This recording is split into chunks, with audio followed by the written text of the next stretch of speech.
Welcome back to Waking Mad. I'm Ben Bruce and it's great to have you with us. We are at the Afterlife Explorers Conference in Melbourne, Australia. And we've just been talking to Mary Rodwell, who is the co-founder for the Foundation for Research into Extraterrestrial Encounters. And she's also the principal of the Australian Close Encounter Resource Network and a therapist who works with individuals who've had contact and encounter experiences with extraterrestrial intelligences. It's quite a mouthful. And it was just wonderful to talk to Mary, mind-opening. And I'm going to take a bit of time, I think, to digest that stuff. And right now we have the absolute privilege of talking to Leah, who was a subject, she calls herself, of Mary Rodwell. And Leah is joining us now, so thank you, Leah. Thank you for having me. Welcome. Thanks for coming in to talk to us. No worries, anytime. And you've got some absolutely mind-blowing, fascinating stuff to tell us about and the wider audience. Mm-hmm. We're going to do our best to talk about this stuff. We just had a bit of a brief before we started the interview today. Yeah. Now, maybe just to get the ball rolling, if you could tell us, Leah, about your involvement with Mary Rodwell and what's been going on there, and what brought you to see Mary? Well, a lot of my experiences started off when I was in childhood, and I was talking to my mother about it, and she just didn't know how to handle it very well, and she thought that there was something wrong with me, as you can imagine. And eventually she started doing research. She sort of thought, maybe it's a bit too detailed, it's a lot of information, I'm going to look it up. Found Mary Rodwell on there, found out that, watched some of her videos, found out that, oh my god, it's actually relating to what I'm saying, because there are other people who are having these exact same experiences and information. So she's like, oh, mind blown. So you, if I could just come in, you were having phenomenal experiences of some sort. Yes. Which was freaking your mother out. Yes. And rather than going down the conventional, see the doctor, what have you, or maybe you did try that, I don't know. No. But your mother sought out Mary Rodwell. Yes, yeah. Okay, and so what sorts of experiences did you have that brought you there, if you don't mind describing some of those? Yeah, sure. My experiences started off with ET encounters. So basically my very first physical encounter was when I was about 5 years old. I'm not exactly sure if I was taken on board craft, but I do know I was taken by ETs. I ended up in some sort of like a classroom with a whole bunch of other students, with other human children and other ET children, other ET adults as well. And that's where I actually met my I guess you could call them guides, caseworkers, whatever you wish. And ever since then I've been having more physical experiences, and it just sort of spiked up and made my life a little bit more interesting than your regular person. Well, I can only imagine. And how old are you now? I'm 22 now. It's quite a lot to squeeze in there. Oh boy. So you're kind of living in two different places at least. Oh yeah. and so this school you've been going to, it's sort of like a school run by extraterrestrial intelligence. Yes. And so does that mean that you would class yourself as an abductee? Technically speaking, yes, Okay. because by our laws, it wasn't by consent. However, but with their systems and their laws and their agreements, I agreed to become this person I am today, become a contactee. Okay, and you were just describing to me before, and Mary was saying some of this before as well, that there is a new breed of human, a new breed of human being, which seems to be occurring or manifesting or coming about on Earth at the moment. And you are actually a self-admitted one of these new humans. Yes. Is that right? Yes, that's right, yes. Okay, well, I mean, that's just mind-blowing. Could you just explain what that is? Sure. Well, the term Homo novus was given to me by ETs, and there's multiple subgroups of humans on Earth at the moment. One of them being new human, one of them being Homo novus, which is what I am at the moment, and another being Homo sapien. What a Homo novus... I'm a Homo sapien, right? I would assume so. Okay. Just checking. I'm not 100% sure, but that's, your journey. So the normal human, so to speak, is the Homo sapiens. All of the adults nowadays, well, at least a good portion of them. All the old farts. All the old farts, yeah. The old guys. And there are other subgroups as well. There are, yes. The Homo novus, which is what I am. In Latin, I believe that means new human, doesn't it? I think so. Yeah. Like, yeah, it was just a term given to me, and I've just been using it ever since. I'm like, yeah, we'll use that. Yeah. Any scientific term tends to be Greek or yes, yeah, and there's a lot of terms that I am introduced, and some terms that I need to learn to define what I learn when I learn something new each time. Sure. So. And there are other groups even beyond Homo novus, isn't there? Yes, there are. There's the Homo noeticus, which is the literal new human, the actual upgrade from sapien to the next. So Homo noeticus. Noeticus, yes. Okay. Now I believe in I think it might be Greek. That is similar to the word gnosis. Gnosis, I'm not sure about which that. I believe means knowledge. Oh yeah. So if you're an agnostic, you're an atheist. Yes. Yeah. You've obviously got a theist who believes in God. You've got an agnostic who's a fence sitter, doesn't know. So that's agnosia, right? But gnosis, that means knowledge. That means no, I do know. Yeah. So the Homo noeticus, I gather to me, I'm a wordsmith, so I can't help it. Etymology is like my hobby. But that would mean the knowing human. Yeah. Which is pretty. That sounds like that'd be spot on. That is exactly spot on. Because this upgrade that we're talking about here, from the Homo sapiens to the Novus to the Noeticus, it sounds like a quantum leap in evolution of the species. Yes, it is. It's a forced evolution. I mean, this is induced by Novus. The thing is, we have a higher collection of ET genetic material in our bodies, and we come here in agreement with ETs to actually help actually create that bridge and push that evolution up to where it's meant to be, where it's supposed to be, basically the awakening, moving up towards that point. And our job is to not only change their genetic material, the sapien material to actually produce Noeticus, but also to teach the new babies that are coming, the new children that are coming in, because you have all these new humans who can do a whole lot more, who have a whole lot more understanding and have the ability and have amazing abilities. Who's going to teach them?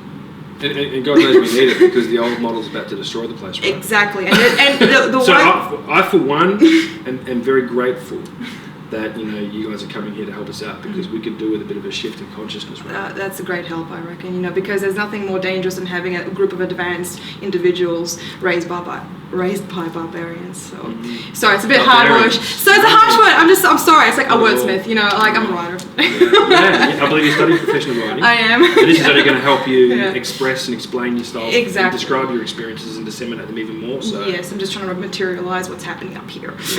So just to continue with that topic, the Homo novus that you identify as, there are others like this? Yes, there are. There's about probably, I estimate, it's a bit different to what I thought I knew when I was younger, but there's about 150,000 novus in the world today. Okay. And are you also called star children, indigo children? Yes. They're all kind of going to the same... It's the same thing. It's really the same thing. It's just... cohort. Yeah, like it depends who you really talk to. There's different paradigms, isn't there? And different ways of thinking about the same thing. Yeah. So there's often different words used, different cultures which use different words, languages. Yeah, and I guess, as I said, there's different levels to novus as well. You've got, as I said, depending who you talk to, but there's different types of novus as well. Not only different types of human, but there are different types of novus. There are like subtypes. Exactly, okay. subtypes. So more complexity, yeah. Oh yes, because we need some more of that. So with the novus, you have. Do you know about the waivers? Have you heard of that? I think it might be like the first waiver, second, third waivers. I can't remember who. I think it might have been Dolores Canyon. Yeah, Dolores Canyon, and she was. She's a writer. And she was talking about how all these incoming ancient souls, these ET souls, if you will, all these people incarnating into human form, and they come in different waves. So you have the first waves, which are the pioneers who come in, and they are the ones who really push, and they're the ones who kind of establish a presence. And then the second wavers come in, and they're now already sort of building up their from the first wave, so just, sort of just making themselves a little bit more known, just starting to really tune the human, the species that is on Earth at the moment, the humans here, trying to build them up, and then you have the third wavers, which is on the line where I am at the moment, who are the ones who are ultimately going to be the one who just make it happen, who are the ones who are turning that key, the ones who are going to be the one teaching the now Atticus babies. So. And you're actually from New Zealand? Yes. And you came to Victoria, Australia at what age? 5. 5, okay. Yeah. And so I'm picking up that you have quite an accent. It sounds sort of Middle Eastern European. Yeah, Croatian background. My family comes from Croatia, Right. and both parents, family migrated to New Zealand, and then was there for about a decade or so, and then I was born, and then 5 years later, come here. Yeah.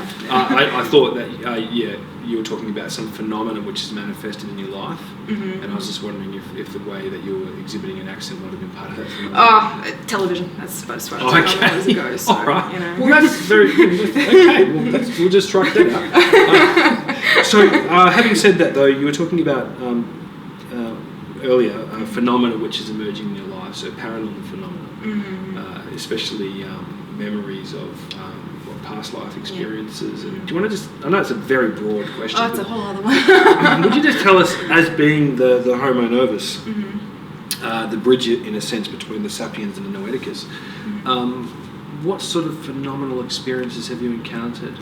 Well, to say phenomena, it's hard to say honestly, because to me, if you've had enough of these experiences, they become sort of second nature to you. It's like, it's about as amazing as going to the movies. And I'm not trying to downgrade it or, but a lot of things have happened.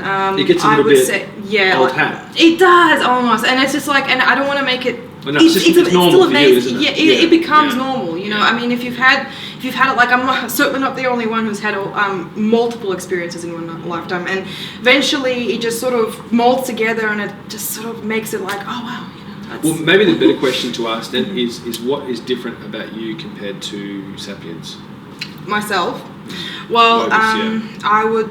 As a novice, I have different abilities. Empathy, it's under the same branch as clairvoyance. I used to be able to have telepathy.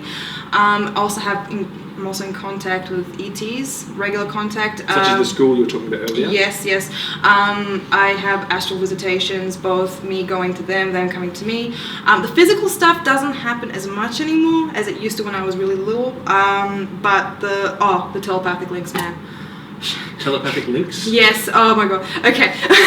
So, with a lot of my contacts, I mean regular telepathic contact with them. I'm not the only one who has this, but there are several other novices probably who have the same thing as well, or different variations of it.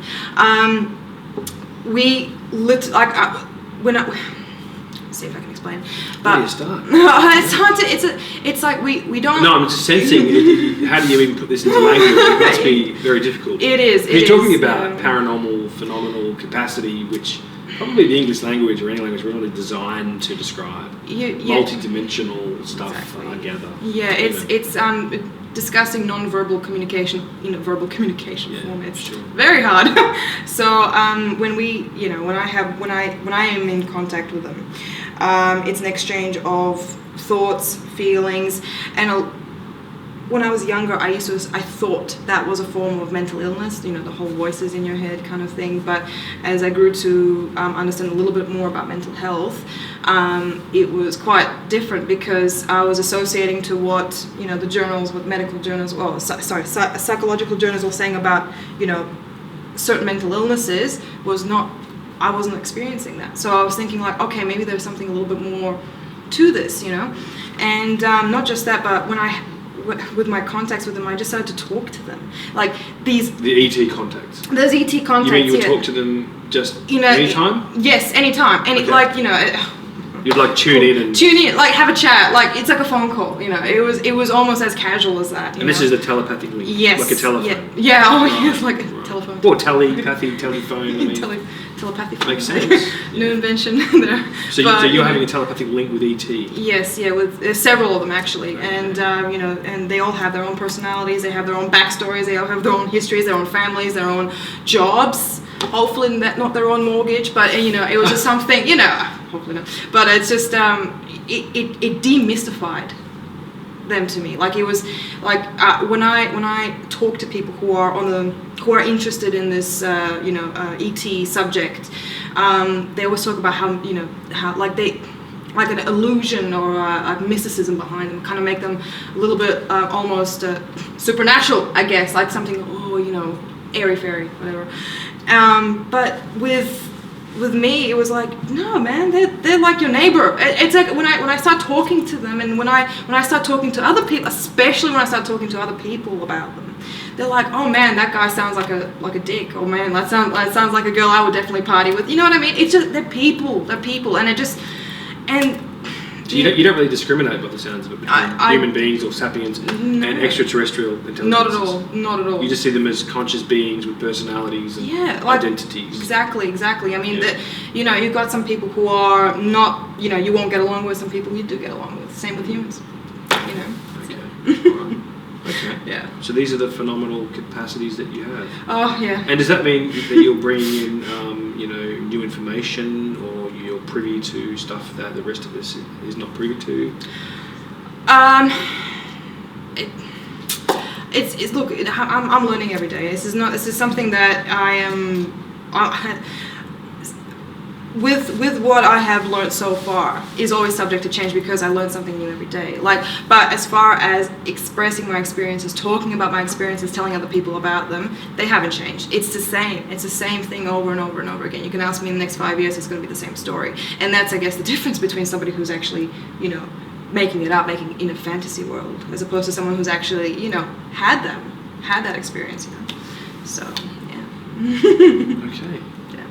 So is there anything else you would like to share with me, with the audience, before we conclude the interview today? Anything that you would like to sort of, any point you'd like to end on? One thing I'd like to say is, there's a lot of things I'd like to say, so I'm just going to have to pick one out of many. Well, you can say a few if you want. No, don't watch television. No, I'm not going to do that. Don't watch TV, wear sunscreen? Yes, wear sunscreen, okay, seriously. But not the ones with nanoparticulate. Tanning is bad for you. No, sorry, I have to get back into the serious mode of it. I've just been a long day, and look, don't be afraid if you believe that you are having these experiences, if you believe that you're actually having contact, or don't deny it. Don't deny it. Don't be afraid of it. Do the research. If somebody is telling you no, that can't be true, that it's not real, and you're just making it up, or do the research, because they're not the ones who are experiencing it. You are. Look. Go online. I mean, read some books. Go to the library. You'll find somebody who is talking about this sort of stuff, and you could probably even resonate with. So just don't be afraid of them. And if you have family, people closest to you who are telling you, who are bringing you down, and telling you that you don't, move on with your life. You've got, this is just a waste of time. You're just putting all your effort and time and concentration into it. Fuck them. They don't know shit. So it's just like, what? They're stuck in their old ways. They're stuck in the old world. You have the chance to go into the new one. I can only imagine being a young person with experiencing this kind of paranormal phenomena, rather scary at times if you don't know what it is, and so you'd have to develop a thick skin pretty fast, not only to encounter the paranormal phenomena, the ET encounter, but also if you do talk to friends, family, parents, and they might get in a whole diagnostic pathway. You've really got to develop a thick skin. Yes, and probably cultivate that need-to-know basis and be careful who you speak to. Yes. But then again, obviously you still want to connect and actually communicate some messages to us as well. Yeah. I can only imagine the complexity for a young person about managing something like that. Oh man, yeah, it's something that you have to learn to. It's something that you have to develop yourself. It's unfortunately this is not an ability ETs can just give you like that. But hence there are support groups out there. There are. As you say, connect, get some books. Yeah. Contact Mary Rodwell. Yeah. Yeah. There you go. Contact Mary Rodwell. She'll know. And the various foundations we mentioned earlier on in the podcast. Well, Leah, it's been a pleasure having you here. Thank you. You've got wonderful enthusiasm and energy coming thank from you. I'm just trying to dull it down at the moment. It's way worse. Trust me. And I'd love to talk again in the future. Absolutely. We can do an interview even over Skype if we're in different states. Yes. We're obviously from Western Australia, you're from Victoria. So yes. if you'd Two like worlds to collide. talk more, that'd be great. So thanks for coming on Waking Mad. Thank you so much. I'm enjoying it. Thank you. Excellent. And I love your point about don't be afraid, or at least have courage. Yes. Because I should imagine you're going to need it. Oh man, oh boy, if you're going to survive this world, you're going to need it. Yeah, absolutely. So thank you for joining us at Waking Mad, where I've been talking to Leah, after talking to Mary Rodwell, and it's been a pleasure having your company as well. And please remember to share, like, and subscribe to this channel. See you next time. See ya.